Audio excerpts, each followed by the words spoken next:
Thursday Night Football, Week 6, Broncos, Chiefs, and any questions you may have in chat for Week 6. This is the Player Profiler Thursday Night Football Tailgate starting now.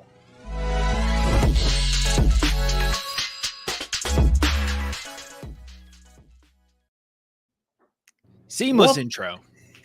Welcome to the Player Profiler Tailgate for Thursday Night Football. This is it's a surreal experience. So first off, if you don't see Bradley Stalder on the screen right now, you were expecting his beautiful face and voice. You're going to have to put up with us two instead because Bradley is out tonight. But usually when Matt and I are on stream together, Matt is pushing the buttons and I'm giving him a break, those little water breaks on the side. I'm the one giving him the breaks. But today it's the other way around. I'm joined with Matt Babich. I'm Ahaan Rungta, and we're stubbing in for Brad to talk some Thursday Night Football. Matt, how are we doing? Doing great. I'm really excited this is a very interesting game to get to talk about. The chalk pick is Chiefs to cover and generally speaking, maybe even the over as well. So ready to see if we're on the contrarian side of things or if we're on the chalk side of things tonight. And I am just ready for the Rashee Rice breakout week. I called it last week in my Everything You Need to Know article, had the perfect matchup against Minnesota, couldn't get it done. Tonight on a short week, Kelsey hurt. This is the perfect opportunity to watch the SMU grad break through the mold, and I'm excited for it. That's music to my ears. If you missed or just don't come to the show with me and Trevor Pick'em Power Hour yesterday, we talked about Rashee Rice, and our boy Jason Allwine does a Thursday Night Football thread. So if you want to go to Twitter and check out the full thread for primetime games like this one, he compiles all that info, and we have a Pick'em entry running with Rashee Rice over 3 receptions. I completely agree with you, and it fits right into this. Along the same ideas, Daniel in chat asking, how confident are we feeling about Chiefs defense tonight? So for those of you who are a little behind, context, it is windy, it is gusty. I don't know if those are two separate words or not, but it felt like I should say both. Yeah, those are. I'd say so. And there's potentially rain involved as well. Patrick Mahomes says, quote unquote, I might be a snow game kind of guy. I don't know what that means. But yeah, that's why a defense for the Chiefs might be a good idea in this one, and I don't object to it at all. You start the defense for the turnover potential, and there is definitely that today. Yeah, there's definitely a lot of turnover potential, but we've kind of fallen into this trap a few times before where we hear some things about rain and gusty conditions and we start getting all worked up for fantasy purposes. Then the game doesn't end up being that rainy or that windy and they resume as normal. But that's why we're not necessarily shying away from, say, your pick on Wednesday, with Russell Wilson over 20.5 completions. We're not, full panic mode, but wet conditions, it's going to be easier, for fumbles to happen. The Chiefs defense is a defense that's going to create pressure. We've seen Russell Wilson not perform very well under pressure, turn the ball over, drop the ball. So this is a good spot for the Chiefs defense. Fade the noise. If anyone says, they're going to get up by so much that Denver, is going to come back and the Chiefs offense is going to, that's not a narrative we like to buy into. If they're going to create sacks, create turnovers, and limit the amount of points that are scored, we're confident in playing that defense. Absolutely. And for a little bit more of a bird's eye view of this game. So, like you said, Chiefs favored by a lot, by 10.5. The total opened up at 51.5 for this game, and it's now down to 46.5 most spots. One, because of that weather, but also a lot of the Vegas money coming in on the under. Broncos defense, for those of you who just don't realize how bad they have been this season, perhaps the most surprising overall roster of the year, the Broncos, both offensively and defensively, because the Broncos defense ranks number 29 in pass rush win rate, number 30 in run stop win rate, number 30 in pressure rate. And the Broncos offense, they rank number 10 in pass block win rate. So the offensive line is, holding steady for the most part. Number 10 in run block win rate. But then you look at this backfield, and it's just a complete cluster mess for a lack of a better word, of nonsense, right? Which yeah, we had Javonte Williams inactive last week. Samaje Perine is the starter. He gets 11 opportunities, but the real explosive guy out of the backfield has been Jaleel McLaughlin, who had 968 on the ground last week, 321 and a touchdown receiving, 13 opportunities. What do you make of this Broncos offense, and what are you looking at specifically today? Well, first off, we to speak on like the run stop win rate and everything. Who they could use. This just popped into my head. I could fix the Denver Broncos. They should go to Miami and they should trade for that Bradley Chubb guy. He certainly seems to be making a presence on the Dolphins field, and I think that the Broncos could benefit from an athlete like that. Sarcasm aside, it's a very interesting situation we found ourselves in with the Broncos running back room. Jaleel McLaughlin always, obviously coming out of nowhere. Javonte Williams, very mysterious realm of how long he was going to be out with his most recent injury. He looks like he's going to play tonight. I don't expect him to get too involved today. Nothing sounds worse to me than putting out my young stud running back who just came off of a knee surgery and another leg injury. Let him play in the rain against the Chiefs in a negative game script. It sounds like a phenomenal idea. So it's going to be Jaleel McLaughlin and Samaje Perine with most likely a similar split to what we saw last week. They know what's going to work for him. McLaughlin is, the explosive runner. He's going to be the guy that they're going to try and script up those zone runs for. And Perine's going to have his presence in the passing game and in pass blocking situations because, he's the entrenched kind of veteran, so to speak, in that offense. So I'm not comfortable playing either today. The split of the work is not friendly. The game script is not going to be friendly. I feel like both have value in deep leagues, but I certainly hope I have better options this week in terms of the running room. In the receiving room, there's a lot. First in camp, it was Courtland Sutton and Jerry Jeudy might not make it to week 1, and now these trade talks for Jerry Jeudy have resurfaced. So now Jerry Jeudy's throwing out more cryptic tweets than AJ Brown could ever even think of. He's the king of cryptic wide receiver tweets right now. He's not happy in Denver, and I want to point out the stat that you put out here on the show sheet and why it's so bad for Jeudy. So Judy's 13.2 yard average depth of target ranks number 25 of receivers, and Sutton's 9.9 yard ADOT ranks number 67. And that right there is why Courtland Sutton is outperforming Jerry Jeudy right now. Because Russell Wilson, he's that meme, and all of those random memes about cooking, he's the one that says, "Who let this man cook?" And the whole just room is on fire. Because that's what happens when Russell Wilson tries to throw deep. He's graded as one of the worst deep ball passers this year per player profiler metrics. His deep ball accuracy rating ranks 30th among all quarterbacks. Name a starting quarterback in the NFL. They have a better deep ball accuracy rating than Russell Wilson. His completion percentage on deep throws is near the bottom of the league. He can't push the ball downfield, whether it's because there's not enough time and he's forcing situations. I don't know exactly, but what I do know is these downfield targets are worthless. They're already low probability targets, and this is why we've been so frustrated with Jerry Jeudy, because he's mainly a deep target kind of guy, and he doesn't have these scripted short area middle of the field touches that generally create yak and are safer throws. And this is the way to encapsulate Sutton versus Jeudy. I'm out on Jeudy tonight. I know he had a good performance last year against Kansas City, but yeah, I think him and Sutton both post, moderate performances. But what do you take of this whole receiver room situation going on right now in Denver? Yeah, I'm with you. So, I mean, the thing about why I said this Broncos roster has been very surprising to me, not just how bad they have been defensively, but the fact that Russell Wilson has not been one of the big problems. And like you said, the deep ball hasn't been there, right? It just hasn't been great. He's not an accurate deep ball thrower. It is what it is, but he's still finding a way to keep them in a few of these games, right? Against the Bears, obviously, we all know what happened there with the Bears coming out to the big lead and Russell Wilson getting them back in the game against that horrible Bears secondary. Some of it has been strength of competition, but some of it has been Russell Wilson has just not been as bad as many people would have thought, right?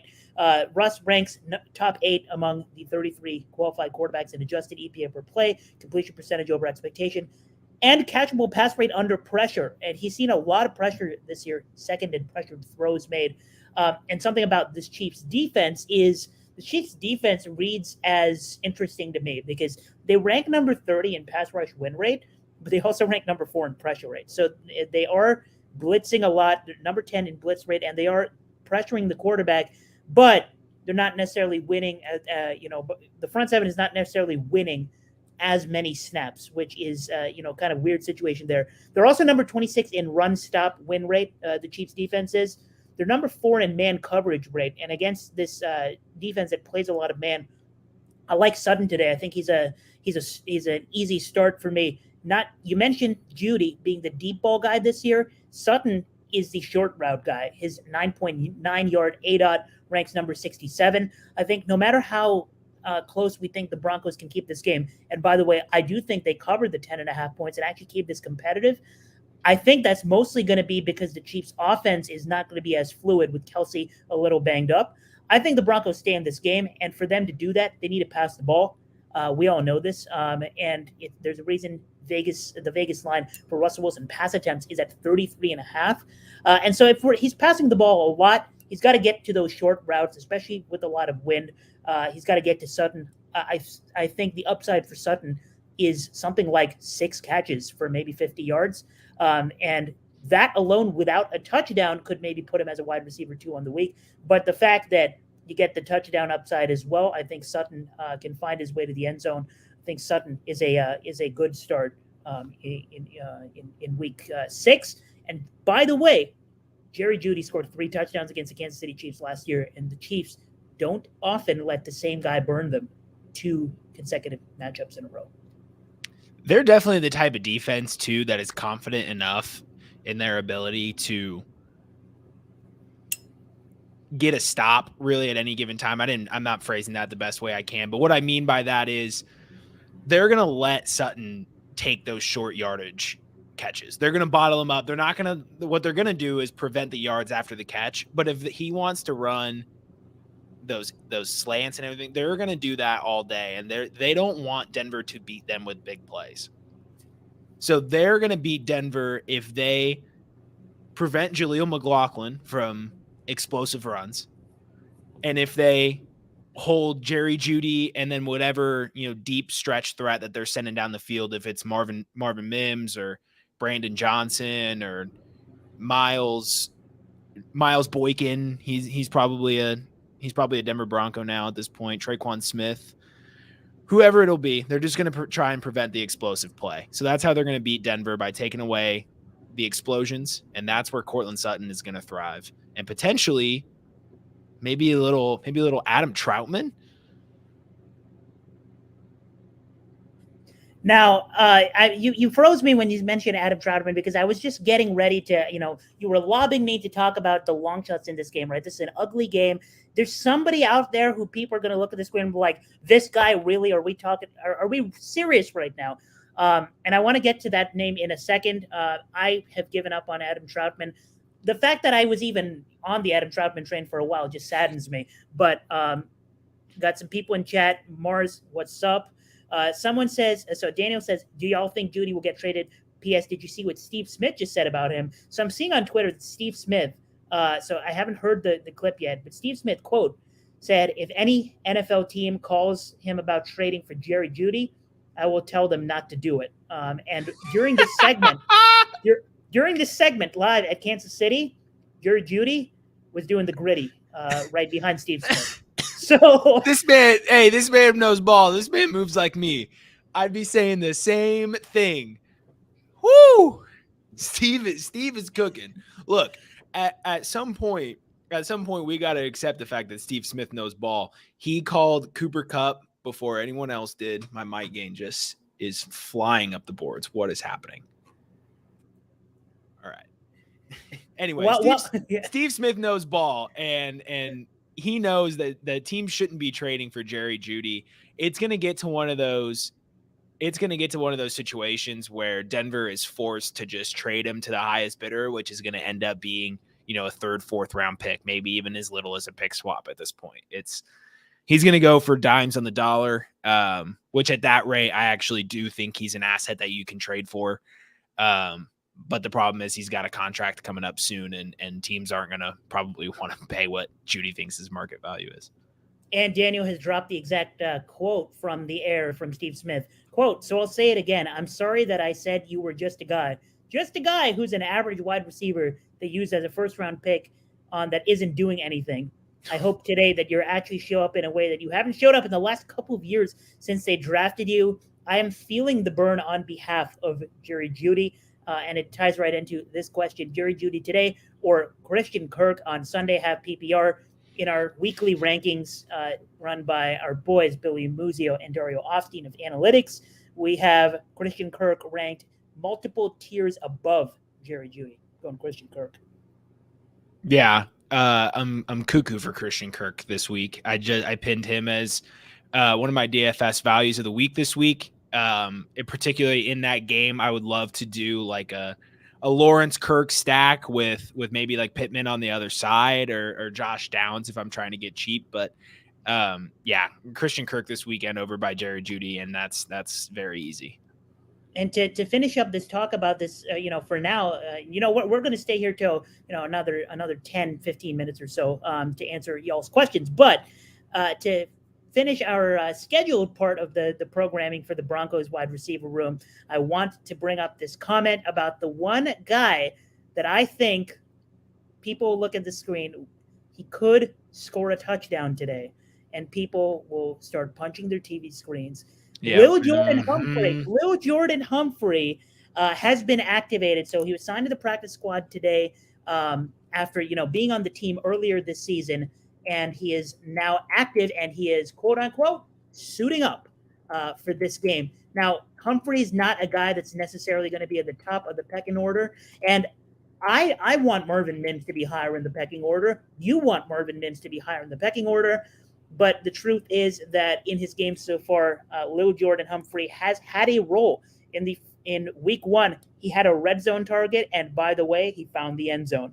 In week 2 against Washington, he only ran 10 routes, but he earned 2 targets on it, including a red zone target. And last year, if you look at what he did with the Saints, he was actually semi-productive, or not last year, 2 years ago. He was semi-productive for a guy that not many people, nobody's going to be starting for fantasy, and I don't recommend you start him, obviously. But for a guy that many people have not heard of, he was semi-productive. I think that if Russell Wilson hits on a deep ball today, it's going to be to Lil Jordan Humphrey. And if he finds the end zone, there will be a clip on Twitter. It would be very Broncos to script up a deep ball to 4.7540 Lil Jordan Humphrey with Marvin Mims in the toolkit. But I do like the dark horse candidate in Lil Jordan Humphrey, especially with his red zone appeal. Guy's 6'4", so he has that feel of the guy where he catches the ball in the end zone, and everyone runs to Twitter, and it's Lil Jordan Humphrey, and I thought he was on the Saints, and all this. I thought he was on the Patriots. They're gonna come out. They're gonna come out in droves, but yeah, Lil Jordan Humphrey is one of the guys that is a deep dark horse candidate this week. Now, we've talked about the Broncos offense. I think we should shift gears to a team that doesn't necessarily have a lot of dark horse candidates because Pat Mahomes is spreading the ball around so much to anyone who's not named Travis Kelce that it's been a little tough for receivers to get some production. So how do you view the Chiefs offense tonight? Well, first off, speaking of Chiefs and the dogs, we got Seth D-Wold in the house. Seth D-Wold, what's up? Obviously, editor at Player Profiler and, co-host with Matt on the Dynasty Roundtable. Just absolute unit.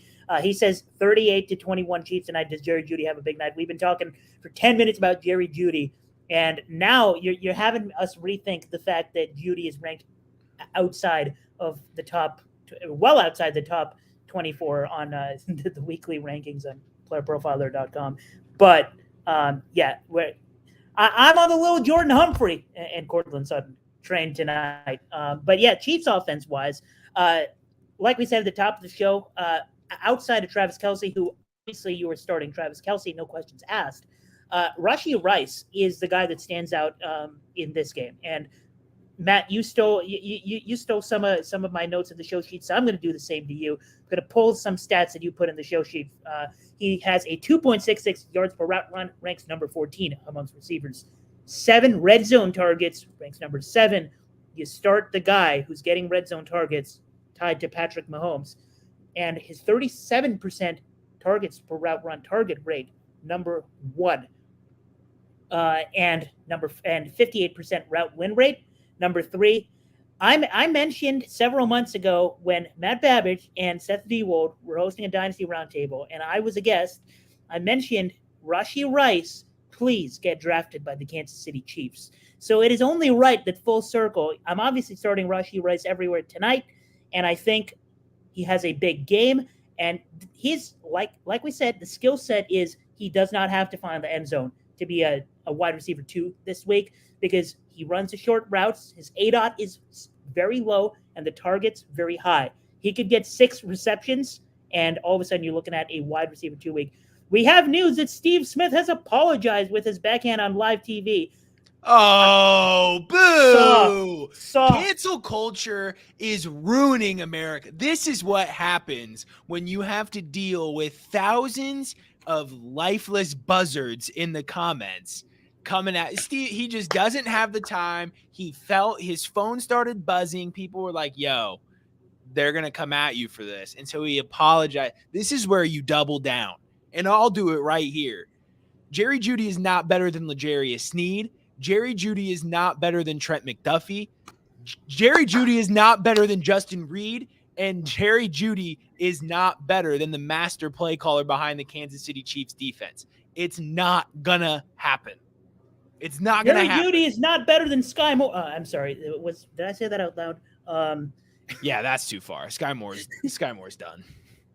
I do have another stat for you though on Rashee Rice that I found right before hopping on. When Rashee Rice is on the field, 27% first read target share. That's, I mean, for a rookie, everything that we have listed about Rashee Rice signals the genie out of the bottle moment is going to come at some point. The game is going to hit, and then it's going to be wheels up. He's going to become an every down player. And then we're going to talk about Travis Kelce and Rashee Rice being the only 2 pass catchers you can trust in Kansas City. The connection is developing. This is the week. It's Rashee Rice season. Love it. Big Rashee Rice guy myself. Someone asked in the chat, would you trade Derek Carr, Jonnu Smith, the tight end 1 in Atlanta, and Josh Downs for Amon-Ra? The guy I'm trading with has a horrible tight end, no backup quarterback. Well, not your problem. 20-man redraft PPR. Oh. I'm assuming this is 1 QB. I mean, I can't tell, but I think it's 1 QB. I would do that trade. Yeah, I would absolutely do that trade. This Amon-Ra, I don't remember where we have him rest of season, but he's top 7 at worst for me rest of season. In 20-man depth is not moving the needle for me at all. Right. So if I can sacrifice depth and get just another stud in my lineup every week, I'm doing that. Just no question about it. Yeah, I completely agree. Someone brings up a more interesting one, and I think this is closer than our weekly rankings give it credit for. Rashee Rice or Ramondre Stevenson. Now, Rashee Rice, obviously, we talked about the upside with him with the Chiefs today, but it is potentially very poor weather. Maybe the ball does not move as much.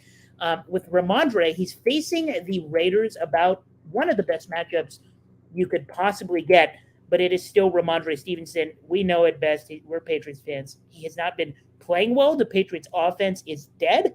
I'm still starting Ramondre here, and I'm going to agree with the weekly rankings that we have on the website, which would tell you to start Ramondre. I'm going to start Ramondre for the upside because he's one of the 6 running backs in the NFL right now with 100% of the goal line carries in the backfield. So for that reason, the touchdown upside, I'm starting Ramondre.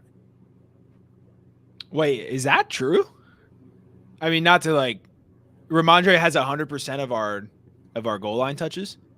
Yeah, one of the reasons I know that, well, I saw the tweet by our boy Alex Caruso, but the other reason I know that is because I'm on Zeke Elliott over 4.5 rushing touchdowns in the season, which is a poverty wager. Yep. So you've been following that one closely. That's just really shocking because Zeke's just been in a lot of weird spots that your brain just kind of assumes that he's been in at the goal line. But that's the best sign for Ramondre Stevenson that we've seen thus far, right? And the Patriots offense is very much due for a bounce back game. Spoiler alert, but if you go to Ahaan's weekly bets article, which you got to check out every week, he has 2 units on the Patriots to cover on Sunday, and by God, I do as well. So we're gonna be stressed, but at the end of the day, we're gonna be blessed because our pockets are gonna be filled with cash, and Ramondre Stevenson is gonna have a bounce back week when the Patriots just absolutely take care of the Raiders. I know there's like a lot of narratives that go on between those 2 games, and we're kind of talking about not Thursday night football here, but Bill Belichick is not losing to that toilet-brained Josh McDaniels 2 seasons in a row after what happened. Losing Jacoby Myers to that team, Devontae Adams just against good defenses likes to try and show out, but JC Jackson coming back. There's a lot of meta narratives. At the end of the day, Bill Belichick, he will cheat or has already cheated in order to win this game if he has to. And I don't blame him. If the Patriots lose this game, it's donezo. I mean, it's everyone's done and everyone's gone. It's the whole, you light the place on fire if we lose against the Raiders today or this week. This comment by Daniel is the most real thing ever. Myers could lose the Patriots the game in back-to-back matchups in that building. We are just a few minutes out from Thursday Night Football, so we'll finish up talking about the Chiefs real quick. A few guys I want to bring up. Isaiah Pacheco, I think we both agree. He's a start this week. Weather conditions aside, this is a Broncos defense kit that cannot stop much to save their life, but his 4.2 true yards per carry, number 25 among running backs, despite getting hit behind the line of scrimmage on over 50% of his carries. There's a nugget from Matt Babich on the show sheet. Denver, massive run funnel defense. I mean, funnel of everything, really. You have to start Isaiah Pacheco today. All wheels up for him. And a guy that I see that you've added on the show sheet, which I'm also interested in, is the backup tight end that we all know and love by now. It's Noah Gray. 5'3", 232 on the targets this season. Obviously, the first game was against the Lions, where Travis Kelce was just ruled out, so he wasn't around at all. But I also looked into earlier today. I looked up the Chiefs' first quarter targets in weeks 2 through 5, which is the weeks that Travis Kelce has played. And obviously, Travis Kelce, 32% of those targets. But second on the list, Kadarius Toney, which is very interesting. He gets a lot of the action early, but I'm not interested in much Kadarius Toney. And right after that, a tie between Sky Moore and Noah Gray. So with Travis Kelce even more banged up, I am interested if you're making some last-minute DFS lineups within the next 5 minutes. How about some Noah Gray? I wouldn't mind that as a sneak back-end DFS play. Someone mentions McKinnon has scored 5 touchdowns versus the Broncos in his last 3 games. Surely he does again, right? Question from the chat. Start 2, Ramondre Stevenson, Cortland Sutton, Michael Thomas, and Zay Flowers. Matt, you want to go first? Ooh, okay. I'm going to go Flowers against a underrated pass funnel Titans defense, and Ramondre. Although it's close between him and Michael Thomas, I'm not quite sure between those two. I'm with you. I actually like Sutton. I think way more than consensus, way more than the rankings actually do. But for the upside, Ramondre and Flowers is the auto start there, facing a Tennessee defense in London that simply cannot defend the pass to save their life. And they're a great run defense. They just got obliterated by Zach Moss last week. So you best believe that run defense is going to be even better this week. That's already been good for most of the season. So Zay Flowers, all wheels up for him as well. Week 6, I'll give you one final name for the next 3 minutes that I feel could end up as maybe, and you can still get this bet at plus 1,500. I got it at plus 2,700 on the books with the boost. But Justin Watson, if he catches one bomb, he is going to be in contention for leading receiver of the game. Thank you for coming to my TED Talk. That's that real music. Ooh, that's a bold. Nothing gives me more joy than seeing Justin Watson succeed in the NFL. I mean, homer until the day I die, and all that man needs to do is put up 25 yards a game, and he has exceeded expectations because the book keeps putting him at like 21 to 24, and he's like steady in the 30s. But yeah, I mean, he gets the deep targets. I feel like he might slowly be overtaking MVS. Maybe that's just wish casting, but love Justin Watson. You told me to come prepared with a hot take, or is that where we're at now? Was that your bold prediction? Well, let's take on this question first. Is I was going to say Denzel Mims. Jesus Christ, is Marvin Mims a pickup with the Judy news? The only Judy news I see is that he's playing and Steve Smith hates him. So I'm not picking up Marvin Mims within the next 3 minutes. I'm probably going to if he's available on the waivers. I just don't like picking up the Thursday Night Football guys. If he was on the waivers, you're not picking it up right now. So yeah, kind of a long shot, especially in a game where you're probably not going to see a ton of bombs. So I'm not picking it up right now. Yeah, especially unless we missed some sort of news, then no. I just refreshed Twitter. The only news is that Steve Smith hates him. Week 6. So real quick, right before we get into a couple of, we'll be here for the next 5 minutes or so. Let's just hear a quick word from the Podfather before we talk about some Sunday stuff for week 6 before you head out, so that y'all can start setting some lineups, drafting some teams on Underdog. Let's hear a quick word from the Podfather. Hey, you're in your fantasy draft and someone says, hey, that guy's injury prone, I don't want him. And you're like, I don't know, I don't think you can predict injuries. Well, guess what?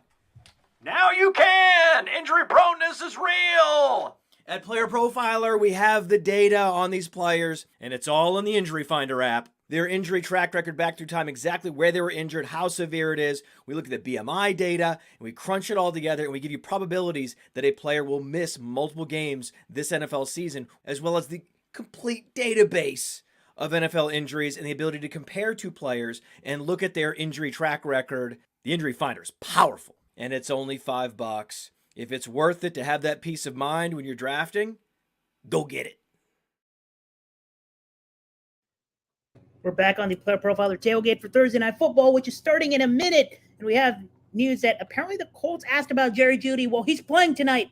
And hopefully you don't have to start him. But if you are, perhaps we get a maybe angry game out of him. Who knows? Why have Jerry Jeudy when you can have Josh Downs? Exactly. We're going to talk a few minutes about the Sunday slate before we get on out of here, and I can watch both playoff baseball and Thursday Night Football at the same time on 2 screens. Sunday, Matt, give me one game that you're looking forward to, either from fantasy perspective, football perspective, whatnot, one that you're excited about. Maybe you have a take from that game, and also give me a separate hot take for week 6. I love the slate this week. I think there's going to be a lot of interesting games, a lot of games like Miami, Carolina that can be maybe sneakily more competitive than we might think. But the clear-cut, obvious game of the week for me, narratives flying all around, is the LA Chargers and the Dallas Cowboys. We get a Kellen Moore revenge game against Mike McCarthy. This is going to be an offensive masterclass from the Chargers like we have never seen before.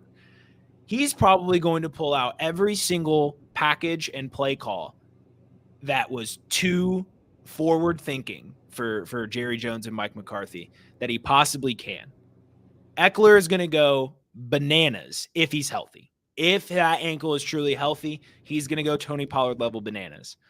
Keenan Allen is going to feast against this secondary the CD Lamb. I mean, it's the same role that Kellen Moore has projected, onto Keenan Allen, while Jerry Jones wants to see the ball spread to more tight ends on the offense instead of his one true alpha, the one person where you can clearly see when he's involved in the passing game, the ball gets moved further and further down the field more often for the Dallas Cowboys. They're brainless, they're stupid, and they're going to get routed by the Chargers, who maybe get a little extra life on that defense with some personal motivation coming from somebody on their coaching staff. These people are competitive too. These things actually mean something for them. We saw what the Jets did with Nathaniel Hackett in his little beef with Sean Payton. They all stepped up on that game, and everyone on the sidelines was, patting him on the back and congratulating him. They wanted to win that game for him. And the Chargers are gonna want to win this game for Kellen Moore. And I think the Cowboys get embarrassed again. We have a question somewhat related to that: Dak Prescott versus the Chargers or Matthew Stafford versus the Cardinals in Week 6. I like both of them this week for some of the reasons Matt just mentioned, but I am going with Stafford just because I think the touchdown upside is a little higher there. You have Kyron Williams in the backfield there, already banged up, which really shouldn't surprise many people. With Dak, you have Tony Pollard, that's obviously going to be the first option in the red zone. And honestly, before even CeeDee Lamb, like you said, Jake Ferguson is probably going to get more of the red zone action than CeeDee Lamb. But I like Stafford for the upside here. Someone asked, Jaleel McLaughlin, DeMercado from the Cardinals, or Deontay Foreman. These are the kinds of questions that we do these shows for. I love these kinds of questions. Imagine saying that would be a start-sit question like 7 weeks ago. Gross. I don't think I have a good read on this at all, I'm going to admit. But like gut feeling, I'm going to say I would normally start DeMercado, which is why he would perform the worst.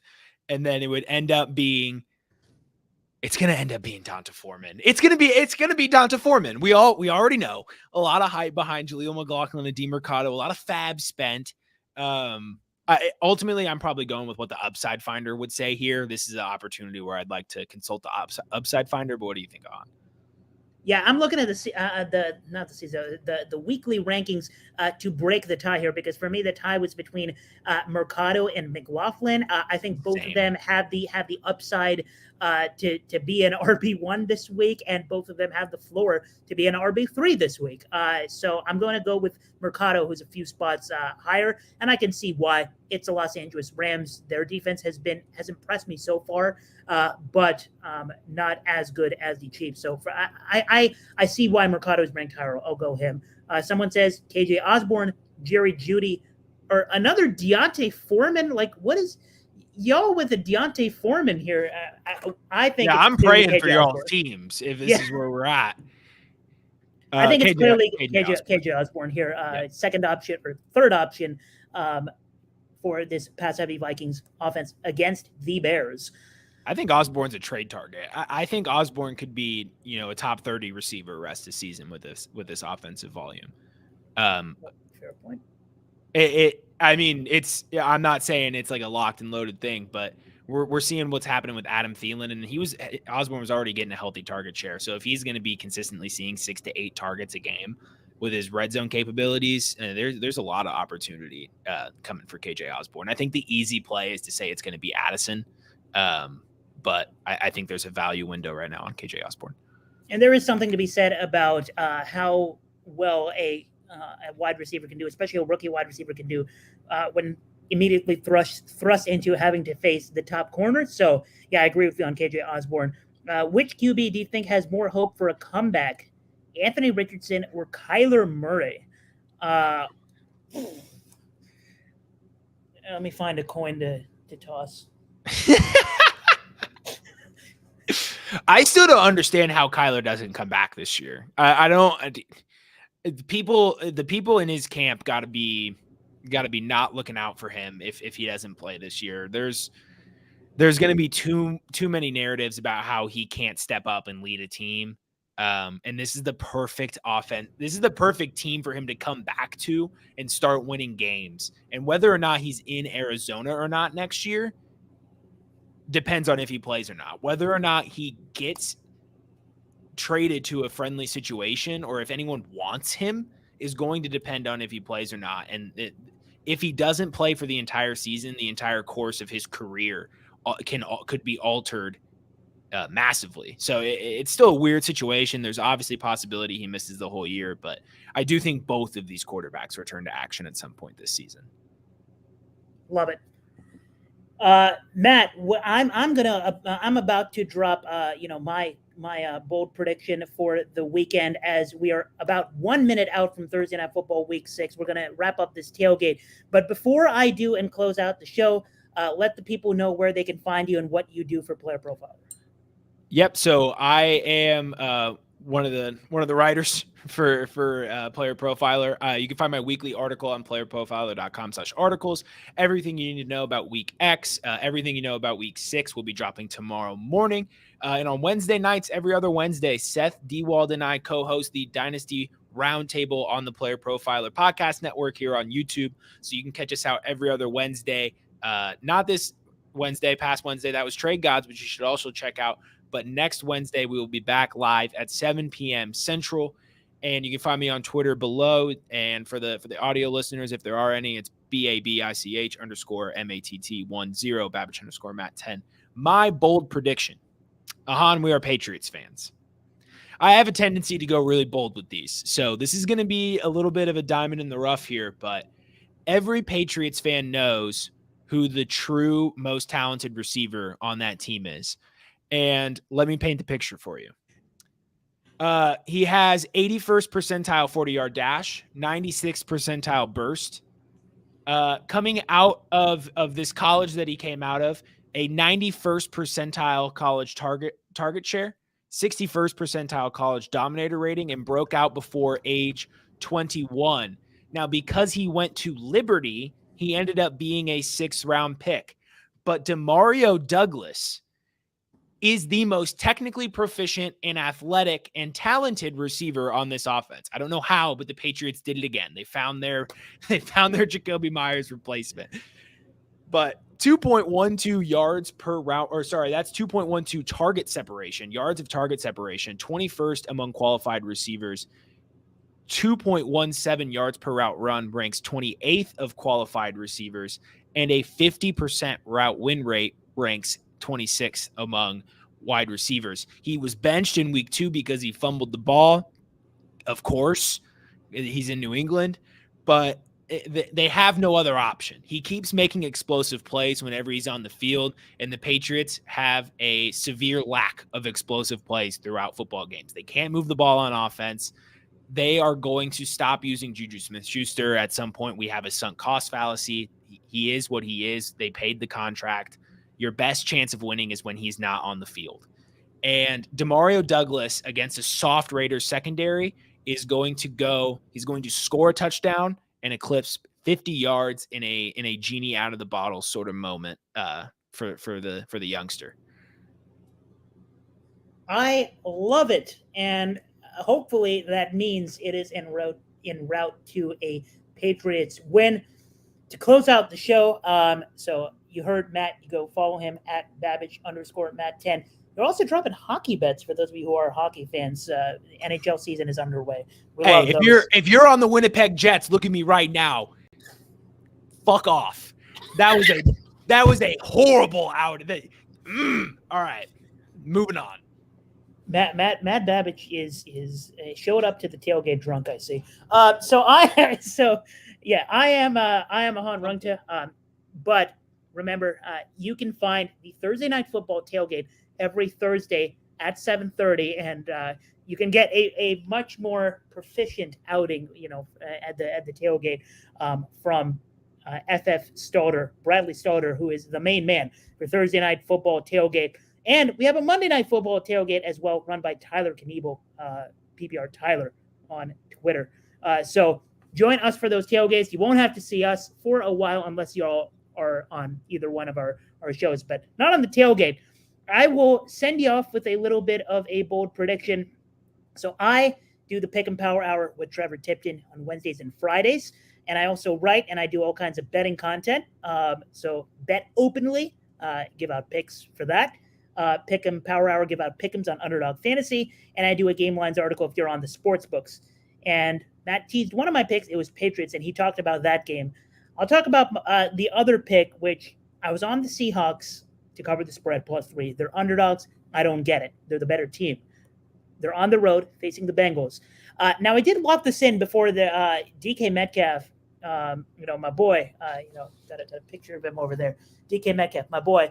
He said Devon Witherspoon, the rookie cornerback, he said he's going to keep Jamar Chase in check. For that reason, DK Metcalf and Jamar Chase combined for 250 yards. And I won't say how I think that split will go, but I think, if there's anything that's stopping my Seahawks +3 bet from hitting, it is that Jamar Chase perhaps repeats the performance from last week where he broke the franchise record of targets. He could repeat that this week and be the top 2 on the list in franchise history. Daniel says DK didn't practice. He's playing. The dude gets hit all the time. He's playing. DK and Jamar Chase combined for 250 yards. Maybe we get 100 from each. The Bengals defense is not great. And if we get a shootout, this would be the game to do a DFS stack. Let's get 100 from DK, 150 from Jamar Chase. But for now, go enjoy Thursday Night Football, which is now underway. And we will see you on other shows and for Monday Night Football Tailgate with Tyler Knievel.